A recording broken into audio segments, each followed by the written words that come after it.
வணக்கம். இன்றைக்கி நம்ம வீடியோவில் டேஸ்டியான தக்காளி பிரியாணி செய்ய போகிறோம். இதை நம்ம செய்கிறதுக்கு ஒரு 20 நிமிஷத்துலேருந்து அரை மணி நேரம் இருந்தால் போதும். ரொம்ப சுலபமாக செஞ்சிடலாம். அதே சமயம் ரொம்பவே டேஸ்டியாக இருக்கும். இதை எப்படி பண்ணலாங்கிறத வாங்க வீடியோக்குள்ளே போகலாம். இப்போ நம்ம இதை அடுப்பில் ஒரு பாத்திரத்தை வச்சுட்டு 1 டீஸ்பூன் அளவுக்கு நெய்யை சேர்த்துக்கலாம். கூடவே 2 டீஸ்பூன் அளவுக்கு எண்ணெயை சேர்த்துக்கிறேன். உங்களுடைய தேவைக்கு தகுந்த மாதிரி நீங்கள் எண்ணெயை சேர்த்துக்கோங்க. நல்ல நெய் உருகி எண்ணெய் காஞ்சி வரட்டும். எண்ணெய் நல்லா காஞ்சி வந்துருச்சு. இந்த டைமில் நம்ம 4 கிராம்பு, 5 ஏலக்காய், சின்ன பீஸ் கல்பாசி, 1 நட்சத்திரப்பூ, சின்ன பீஸ் பட்டை, 2 பிரியாணி இலை, இது எல்லாத்தையும் நம்ம சேர்த்து நல்லா பொரிய விட்டுறலாம். நாம் சேர்த்த எல்லா பொருளுமே இப்போ நல்லா பொரிஞ்சு வந்துருச்சு. ஒரு பெரிய வெங்காயத்தை பொடியாக கட் பண்ணி எடுத்திருக்கேன். இதை சேர்த்து நல்லா நம்ம வதக்கிக்குவோம். வெங்காயத்து கூடவே நம்ம 1 டீஸ்பூன் அளவுக்கு உப்பையும் சேர்த்து வதக்கிக்கலாம். அப்போ தான் வெங்காயம் நமக்கு சீக்கிரமாக வதங்கி வரும். இப்போ வெங்காயம் வதங்குறதுக்குள்ளே இதுக்கு தேவையான மசாலாவை ரெடி பண்ணிக்கலாம். இதுக்காக சின்ன பீஸ் இஞ்சி, 4 பூண்டு பல், 1 டீஸ்பூன் மிளகு, 1 டீஸ்பூன் ஜீரகம், 1 டீஸ்பூன் சோம்பு, கொஞ்சமாக முந்திரி பருப்பு எடுத்திருக்கேன். ஆப்ஷனல் தான், உங்கள்கிட்ட இருந்தால் நீங்கள் முந்திரி பருப்பு எடுத்துக்கோங்க, இல்லைனா விட்டுறலாம். இது எல்லாத்தையும் ஒன்றா சேர்த்து நம்ம மிக்ஸி ஜாரில் நைஸாக இப்போ அரைச்சி எடுத்தாச்சு. வெங்காயம் நல்லா வதங்கி வந்த பிறகு நம்ம அரைச்சி வச்ச பேஸ்ட்லேருந்து ஒரு 2 டீஸ்பூன் அளவுக்கு மட்டும் நம்ம இப்போ சேர்த்துக்கலாம். சேர்த்து இஞ்சி பூண்டோட பச்சை வாசனை போகிற அளவுக்கு நல்லா நம்ம வதக்கிக்குவோம். இஞ்சி பூண்டு நல்லா வதங்கி வாசம் வர ஆரம்பிச்சிருச்சு. இந்த டைமில் நான் 3 தக்காளியை கட் பண்ணி எடுத்து வச்சுருக்கேன். இதையும் சேர்த்து நம்ம நல்லா வதக்கிக்குவோம். தக்காளியை நம்ம இந்த மாதிரி ஒரு கிரேவி பக்குவத்துக்கு வர அளவுக்கு நல்லா வதக்கிக்குவோம். இப்போ நான் 5 பச்சை மிளகாய், கொஞ்சம் கொத்தமல்லி, கொஞ்சம் புதினா இலையை நான் கட் பண்ணி எடுத்து வச்சுருக்கேன். நம்ம தக்காளி வதங்கின பிறகு இதையும் சேர்த்து நம்ம இது கூடவே நல்லா வதக்கிக்குவோம்.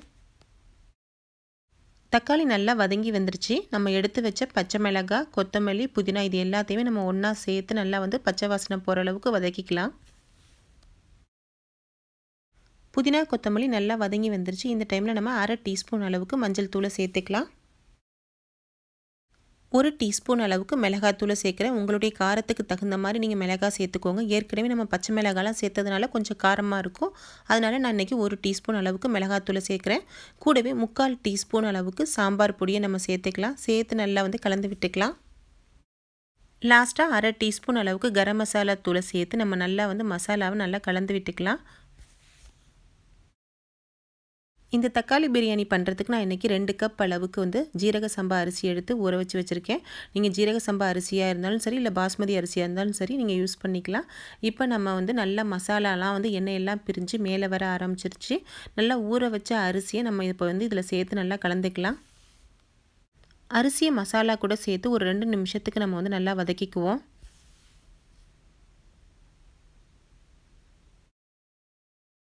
அரிசியை சேர்த்து நல்லா வதக்கியாச்சு. இப்போ நம்ம 2 கப் அரிசி சேர்த்துருக்கோம். அதுக்காக நான் இன்றைக்கி 3 கப் அளவுக்கு தண்ணியை சேர்த்துக்கிறேன். 1 கப் அரிசிக்கு 1.5 கப் தண்ணி கரெக்டான அளவில் இருக்கும். நான் இன்றைக்கி 3 கப் தண்ணியை சேர்த்தாச்சு. தண்ணியை சேர்த்து நம்ம கலந்து விட்டுக்கலாம். லாஸ்ட்டாக நம்ம 1/2 கப் அளவுக்கு தேங்காய் துருவலை இப்போ சேர்க்க போகிறேன். இது ஆப்ஷனல் தான், உங்களுக்கு வேணும் அப்படின்னா நீங்கள் சேர்த்துக்கோங்க, இல்லைன்னா கூட இதை விட்டுறலாம். நம்ம தேங்காய் பூவை சேர்த்துட்டு நம்ம உப்பு எந்த அளவுக்கு இருக்குதுன்னு நம்ம செக் பண்ணிவிட்டு உப்பையும் சேர்த்து நம்ம கலந்து விட்டுக்கலாம். தேங்காய் பூ இதில் நம்ம சேர்த்து செஞ்சோம் அப்படின்னா ரொம்பவே பிரியாணி டேஸ்ட்டாக இருக்கும். நம்ம சாப்பிட்றதுக்கு ட்ரை பண்ணி பாருங்கள். நம்ம நல்லா கலந்து விட்டுட்டு இதை மூடியை போட்டு குக்கரை 2 விசில் வச்சு வேக வச்சுக்கலாம். 2 விசில் வந்த பிறகு 5 நிமிஷத்துக்கு லோ ஃப்ளேமில் வச்சுட்டு நம்ம ஸ்டவ்வை ஆஃப் பண்ணிடலாம். இப்போது தக்காளி பிரியாணி ரொம்ப சூப்பராக நமக்கு ரெடியாகி வந்துருச்சு. 2 விசில் வச்சு 5 நிமிஷத்துக்கு சிம்மில் வச்சுருந்துட்டு நான் அடுப்பை ஆஃப் பண்ணிட்டேன். இப்போ சூப்பராக நமக்கு பொல பொலன்னு தக்காளி பிரியாணி உதிரி உதிரியாக நமக்கு ரெடியாகி வந்துருச்சு. இப்போ நல்லா எல்லாத்தையுமே நம்ம கலந்து விட்டுறலாம்.